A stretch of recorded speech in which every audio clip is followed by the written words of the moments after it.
오늘 우리에게 주시는 하나님의 말씀은 로마서 1장 8절로 15절까지의 말씀입니다. 로마서 1장 8절로 15절까지의 말씀 찾으셨으면 함께 한 목소리로 봉독하도록 하겠습니다. 먼저 내가 예수 그리스도로 말미암아 너희 모든 사람에 관하여 내 하나님께 감사함은 너희 믿음이 온 세상에 전파됨이로다. 내가 그의 아들의 복음 안에서 내 심령으로 섬기는 하나님이 나의 증인이 되시거니와 항상 내 기도에 쉬지 않고 너희를 말하며 어떻게 하든지 이제 하나님의 뜻 안에서 너희에게로 돌아갈 좋은 길 얻기를 구하노라. 내가 너희 보기를 간절히 원하는 것은 어떤 신령한 은사를 너희에게 나누어 주어 너희를 견고하게 하려 함이니 이는 곧 내가 너희 가운데서 너희와 나의 믿음으로 말미암아 피차 안위함을 얻으려 함이라. 형제들아, 내가 여러 번 너희에게 가고자 한 것을 너희가 모르기를 원하지 아니하노니 이는 너희 중에서도 다른 이방인 중에서와 같이 열매를 맺게 하려 함이로되 지금까지 길이 막혔도다. 헬라인이나 야만인이나 지혜 있는 자나 어리석은 자에게 다 내가 빚진 자라. 그러므로 나는 할 수 있는 대로 로마에 있는 너희에게도 복음 전하기를 원하노라. 아멘. 할렐루야. 오늘은 로마서 1장 8절로 15절까지의 말씀을 본문으로 응답이 되지 않는다고 느껴질 때라는 제목으로 은혜의 말씀을 함께 나누고자 합니다. 성도 여러분, 기도하는 행위는 그리스도인들만의 전유물은 아닙니다. 세상의 모든 종교에도 기도의 행위가 있다는 것입니다. 저들은 저들만의 방식대로 기도합니다. 우상에게 절하며 기도하기도 하고 자연의 어떤 특정한 물건에게 기도하기도 하며 자신이 알지 못하는 어떤 신에게 기도하는 사람들도 있고 심지어 기도만 들어준다라고 하면 조상신이든 귀신이든 무엇이든지 붙들고 기도하기도 하는 것입니다. 그만큼 인간에게는 절박한 일들이 많다라고 할 수 있을 것입니다. 그렇다면 성도 여러분, 그리스도인의 기도와 이러한 세상 사람들의 기도의 차이는 과연 무엇일까요? 첫째로 그 기도의 대상이 다르다는 것입니다. 그리스도인의 기도는 전능하신 하나님을 향합니다. 천지 만물을 지으시고 다스리시고 주관하시는 하나님이 바로 우리의 기도의 대상인 것입니다. 그리고 그의 모든 기도는, 우리의 모든 기도는 그의 아들 예수의 이름으로 구하게 됩니다. 성도 여러분, 사람들은 그저 하나님이라는 존재에게 기도하면 그 하나님이 들으실 것이다 이렇게 생각합니다. 그러나 성도 여러분, 성경은 죄인의 기도는 응답하시지 않으신다 이렇게 선언하고 있습니다. 그분의 뜻과 그분의 자유의지에 따라 하나님께서 응답하실 수는 있겠지만 원칙적으로 죄인의 기도는 듣지 않으시며 죄인이 의인의 자리에 설 수도 없다는 것이 성경의 원리인 것입니다. 시편 66편 18절에는 이렇게 기록되어 있습니다. 내가 나의 마음에 죄악을 품었더라면 주께서 듣지 아니하시리라. 죄악을 품은 자의 기도는 하나님께서 듣지 않으신다는 고백인 것입니다. 그런데 성도 여러분, 이 세상에 죄악이 없는 사람이 누가 있겠습니까? 허물이 없는 사람이 누가 있겠습니까? 그렇다면 우리의 기도는 소망이 없는 것일까요? 우리의 기도는 응답받을 소망이 없는 것일까요? 그렇지 않다는 것입니다. 우리에게는 소망이 되시는 예수 그리스도, 그분이 우리 기도의 중보자가 되십니다. 그분이 보혈을 흘려주심으로 우리를 정결하고 거룩하게 하시기 때문에 비로소 우리는 그의 이름을 의지하여 기도할 수 있는 것이고, 하나님은 이 예수님의 이름을 위하여 우리의 기도에 응답하시고 들어주시는 것입니다. 요한복음 14장 13절로 14절에서는 이 원리를 이렇게 증거하고 있습니다. 너희가 내 이름으로 무엇을 구하든지 내가 행하리니 이는 아버지로 하여금 아들로 말미암아 영광을 받으시게 하려 함이라. 내 이름으로 무엇이든지 내게 구하면 내가 행하리라. 믿으십니까? 이는 우리 주 예수님의 말씀입니다. 그러므로 성도 여러분, 예수님의 이름을 의지하여 자신의 죄를 그 예수 그리스도의 보혈로 다 씻어서 정결함을 입으시고 그의 이름을 의지하여 전능하신 하나님께 여러분의 마음을 쏟아놓고 기도하시기를 우리 주님의 이름으로 축원드립니다. 그리하면 반드시 응답하여 주십니다. 반드시 들어주십니다. 그리고 가장 좋은 것으로 주실 줄로 믿습니다. 성경에는 할 수 있으면 이루어 주시옵소서, 할 수 있거든 이 병을 치료하여 주시옵소서라고 예수님께 나와서 기도하던 사람이 있었습니다. 그 사람에게 예수님은 할 수 있거든이 무슨 말이냐, 믿는 자에게는 능히 하지 못할 일이 없느니라, 이렇게 가르쳐 주셨던 것입니다. 그러므로 성도 여러분, 예수의 이름으로 믿음을 따라 구하시고 또 구한 것은 받은 줄로 믿으시기를 우리 주님의 이름으로 축원드립니다.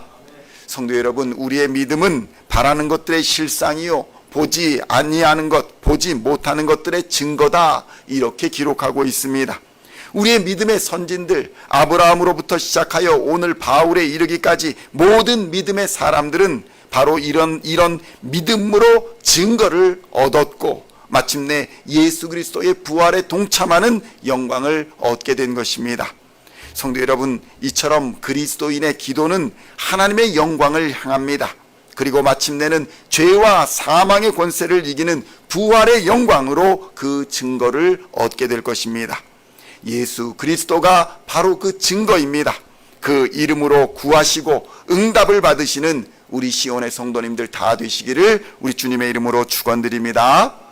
둘째로는 내용이 다르다는 것입니다. 내용에 있어서 세상 사람들의 기도와 명확한 차이를 보여준다는 것입니다. 그리스도인의 기도는 육신의 정욕과 안목의 정욕과 이생의 자랑을 구하는 기도가 아니라는 것입니다. 그리스도인의 기도는 하나님의 뜻을 구하는 것이며 이것이 바로 세상의 기도와 가장 큰 차이인 것입니다. 하나님의 뜻이 가장 좋은 것임을 믿는다라는 것은 하나님을 절대적으로 신뢰한다라는 말과 동의어입니다. 야고보서 4장 3절에서는 이렇게 기록되어 있습니다. 구하여도 받지 못함은 정욕으로 쓰려고 잘못 구하기 때문이라. 성도 여러분, 그렇다면 우리가 하나님의 뜻을 살피면서 기도하려면 우리의 욕심과 우리의 안목의 정욕과 육신의 정욕과 이생의 자랑을 구하는 기도가 되지 아니하고 하나님의 뜻을 살피면서 기도하려면 과연 어떻게 해야 하는 것일까요? 먼저 내 자신의 뜻을 포기해야 한다는 것입니다. 내 자신의 목적을 포기해야 한다는 것입니다. 내 자신의 뜻, 내 자신의 욕심을 끝까지 붙잡고 있으면서 기도하면 하나님의 응답을 결코 경험할 수가 없습니다. 내 뜻이 이루어진 것인지 내 욕심이 이루어진 것인지 아니면 하나님의 뜻이 이루어진 것인지 도무지 알 수가 없어지는 상황이 벌어지는 것입니다. 그러므로 우리는 기도할 때에 예수님이 그리하셨던 것처럼 십자가 앞에 우리의 모든 뜻을 내려놓아야 할 줄로 믿습니다. 그리고 두 번째는 내 느낌과 내 감정을 의지하지 말아야 한다는 것입니다. 많은 사람들이 세상에서 얻은 지식과 세상에서 얻은 느낌과 감정들, 사람들과 교류하면서 느낀 감정들을 가지고 이러면 될 것 같은데, 이렇게 하라는 하나님의 계시인 것 같은데 하는 느낌과 감정을 따라서 구하다가 실패를 당하고 낭패를 당합니다. 우리가 의지할 것은 하나님의 말씀과 성령의 능력인 것이지 나의 느낌과 나의 감정이 아니라는 것입니다. 성령께서 주시는 은혜와 나의 느낌과 나의 감정을 잘 구별해야 합니다. 기도할 때에 분명히 하나님께서 우리의 감정적인 부분을 터치하실 때가 있습니다. 그러나 그것을 기록된 하나님의 말씀과 성령의 능력을 의지하여 검증하는 과정이 반드시 필요하다는 것입니다. 성도 여러분, 인간의 감정은 신뢰할 만한 것이 아닙니다. 누군가를 좋아했다가 어느 순간에 미워지기도 하고 어떤 일에 열심을 가졌다가 어느 순간 실증을 내기도 하는 것이 바로 인간의 감정입니다. 귀신들도 이러한 감정을 조작하여 이용하기도 합니다. 세상의 문화나 권력자들도 우리의 감정이나 우리의 느낌을 이용하기도 하는 것입니다. 사람들이 대중문화를 이용하면서 드라마를 보면서 세상 가요를 부르면서 팝송을 들으면서 위로를 받았다, 은혜를 받았다 이렇게 느끼는 이유가 바로 여기에 있는 것입니다. 그러므로 세 번째는 우리가 이러한 나의 감정과 나의 뜻을 넘어서 하나님의 뜻을 보여달라고 기도하는 것이 필요하다는 것입니다. 나의 감정을 넘어선 하나님의 뜻이 무엇인지 성령님과 기록된 하나님의 말씀을 통하여 우리에게 보여달라고 하나님께 기도하는 것입니다. 그리고 그 결과로서 우리의 마음에 세상이 알 수 없는 평안함이 임하고 있는가를 검증해야 하는 것입니다. 점검해야 한다는 것입니다. 이것을 예레미야 29장 11절로 13절에서는 이렇게 표현합니다. 여호와의 말씀이니라 너희를 향한 나의 생각을 내가 아나니 평안이요 재앙이 아니니라 너희에게 미래와 희망을 주는 것이니라 너희가 내게 부르짖으며 내게 와서 기도하면 내가 너희들의 기도를 들을 것이요 너희가 온 마음으로 나를 구하면 나를 찾을 것이요 나를 만나리라. 아멘. 무엇이라 말씀합니까? 너희를 향한 나의 생각은 평안이요 재앙이 아니라는 것입니다. 우리가 기도할 때 하나님으로부터 받는 은혜는 평안이며 재앙이 아니고 소망이라는 것입니다. 성도 여러분, 바울도 열심히 기도했습니다. 간구했습니다. 하나님의 뜻을 구했습니다. 그런데 기다려야 했습니다. 하나님의 때와 하나님의 방법을 기다려야 했다는 것입니다. 그는 억지로 일을 할 수도 있었습니다. 그런데 바울은 기다렸습니다. 로마서 1장 13절 함께 한 목소리로 봉독하겠습니다. 형제들아 내가 여러 번 너희에게 가고자 한 것을 너희가 모르기를 원하지 아니하노니 이는 너희 중에도 다른 이방인 중에서와 같이 열매를 맺게 하려 함이로되 지금까지 길이 막혔도다. 어떤 일이 있었습니까? 자신이 보기에는 이것이 맞는 길입니다. 이것이 좋은 길입니다. 이것이 옳은 길입니다. 이것이 하나님의 뜻을 이루는 길입니다 라고 생각하며 구했습니다. 그런데 길이 막혔다는 것입니다. 하나님의 때가 아니었고 하나님의 방법이 아니었다는 것입니다. 바울은 이것 때문에 기다렸습니다. 성도 여러분, 하나님의 때가 이르면 이 막힌 길이 열리는 줄로 믿습니다. 하나님의 때가 이르면 닫힌 문들이 열리게 되는 줄로 믿습니다.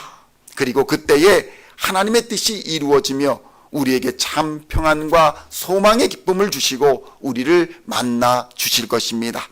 이러한 믿음으로 오늘도 응답받는 기도에 힘을 쓰시고 천국의 소망을 굳게 붙드시는 시온의 성도님들 다 되시기를 우리 주 예수님의 이름으로 간절히 축원드립니다. 기도하시겠습니다. 하나님 아버지 감사합니다.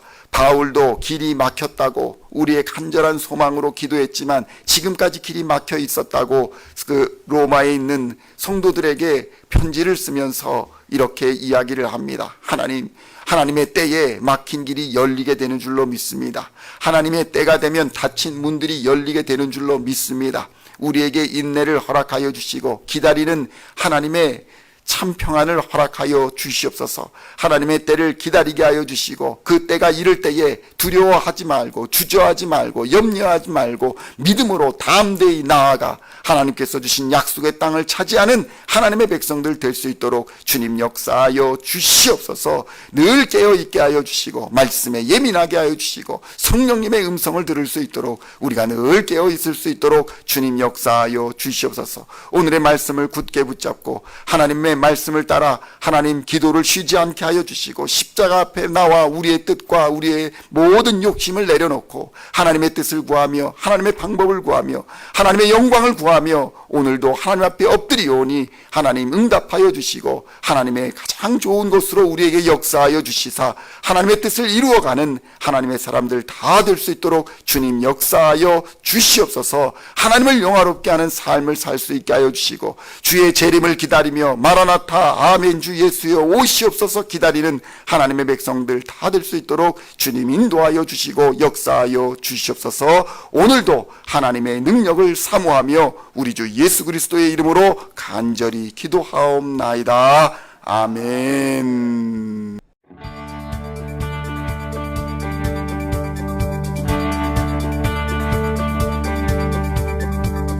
Singing songs of thy praise We are coming to you, dancing before